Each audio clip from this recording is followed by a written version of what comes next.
Welcome to lesson 5. Today we're going to discuss where did the male dominant consciousness emerge from?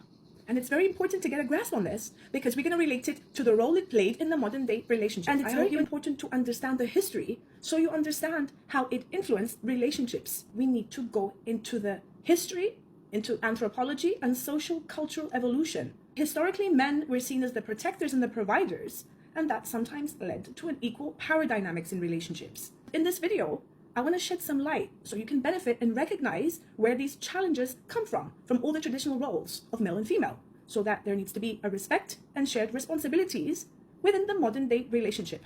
Let's go back to the prehistoric societies. Remember the hunter and the gatherer society? Well, during those times, the roles were designated based on the physical capability, but they weren't necessarily hierarchical. Men, they were generally larger and they had more muscle mass and they took the roles like hunting, while women, they could be the gatherers. They could get like plant foods, nuts, fruits, and smaller fish or games. And that doesn't mean that their task was any less strenuous, but it was different. Women's roles in gathering were crucial because in many of the hunter-gatherer societies, gathered foods made up a substantial portion, sometimes even the majority, of the diet.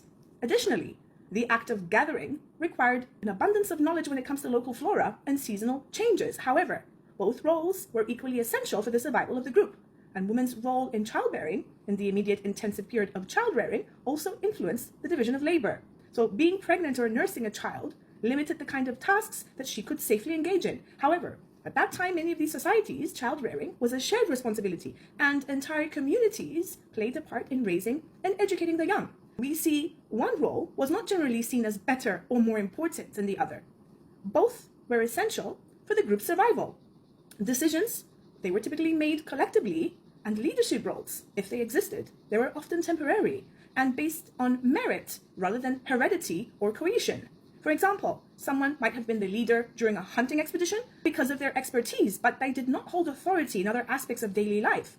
The ethos of many hunter-gatherer societies emphasized sharing and cooperation, with hoarding or excessive personal accumulation being taboo. Thus, status in those societies wasn't often based on material accumulation, as in later agricultural or industrial societies. Instead, status might come from a skill, wisdom, maybe a storytelling ability, or other value traits. All these labor divisions were based on practical and survival considerations, rather than notions of dominance or hierarchy.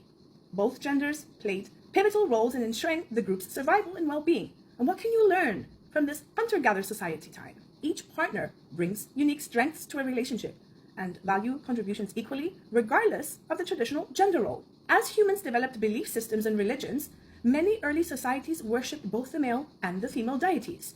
There was earth and fertility goddesses, and they represented the land's productivity, were prevalent in many early agricultural societies, and religion has played a pivotal role in human history that shaped societies, cultures, and individuals' lives in a myriad of ways. It's been both a source of solace and division, inspiration, and even oppression. What can we learn about the role in religion in relationships? Many religious narratives placed men as leaders and women as supporters or nurturers, and that influenced the familiar and marital roles. So in order to break free of this pattern, you need to be engaging in interfaith dialogues and spiritual exploration that celebrate the gender equality, all of those teachings. With the emergence of that agriculture, the land and the resources became commodities to be owned and controlled. And that shift favored physical might and disputes over territory, and that led to a male-dominated structure in many societies. As the societies grew more and more complex, so did job specialization.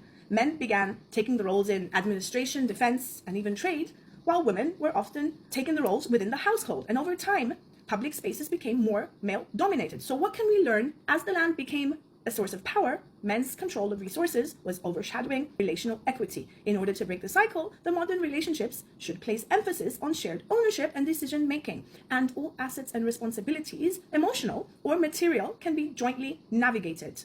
Let's go to our ancient civilizations where they were the written codes of law. So as the writing systems developed, the laws started to be codified. And in many early civilizations, such as Babylon's code of Hammurabi, the women's rights were limited, particularly regarding property and marital rights. And what can we learn from this when it comes to relationships? Well, the written codes, they limited the women's rights, and they also limited their agency in relationships. And you need to recognize the importance of mutual consent, dialogue, and shared decision-making when it comes to relationships.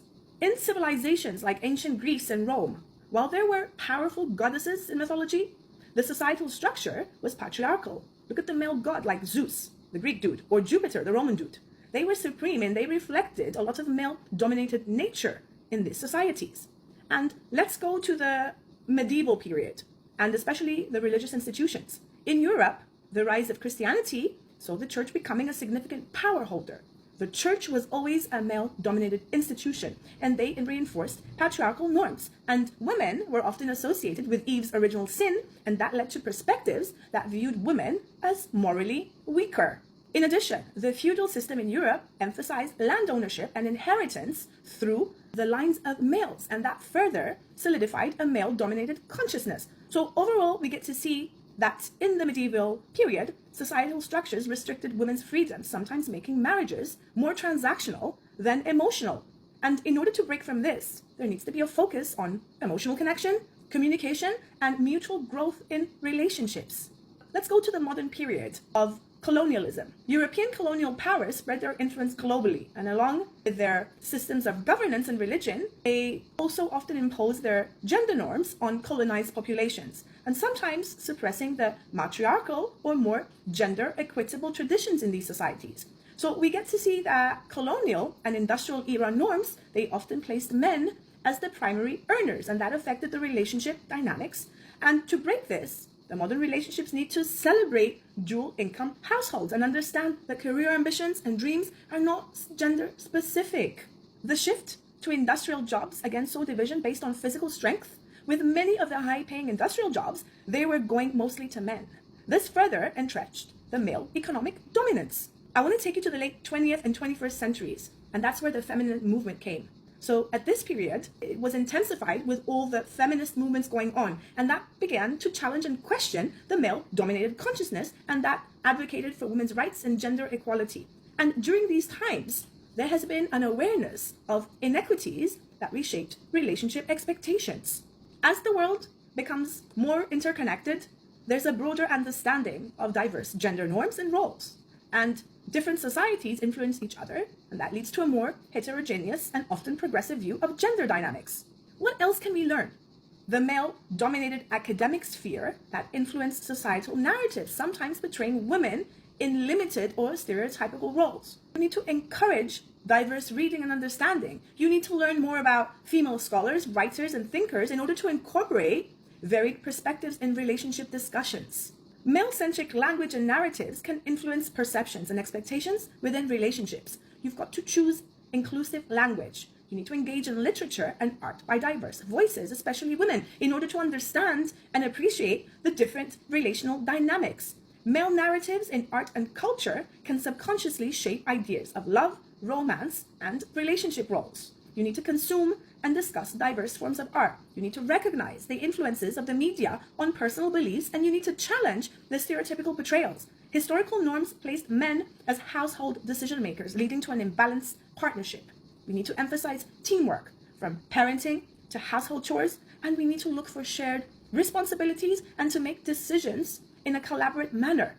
Prioritizing male subjects in research led to an inadequate understanding of women's health and well-being. You need to educate yourself about the unique health needs and concerns of each gender. You need to support medical research that includes a different variety of subjects. Male-dominated professions may lead to stereotyping breadwinning roles, and they pressuring men and they're limiting women. You need to celebrate each partner's career choices and ambitions. And you need to also understand that worth isn't determined by earning power. The historical acceptance of patriarchal leadership influenced family structures and dynamics, often placing undue decision-making pressures on men and sidelining women. You need to foster egalitarian family dynamics. Recognize that each family member, regardless of the gender, they bring unique strengths and perspectives. And predominantly male leadership in many religious traditions, they sometimes propagate patriarchal values, and they influence how couples perceive their roles spiritually. You need to seek inclusive religious or spiritual communities that honor the divine feminine and the divine masculine equally. You need to engage in interfaith dialogues that highlight varied perspectives on the genders.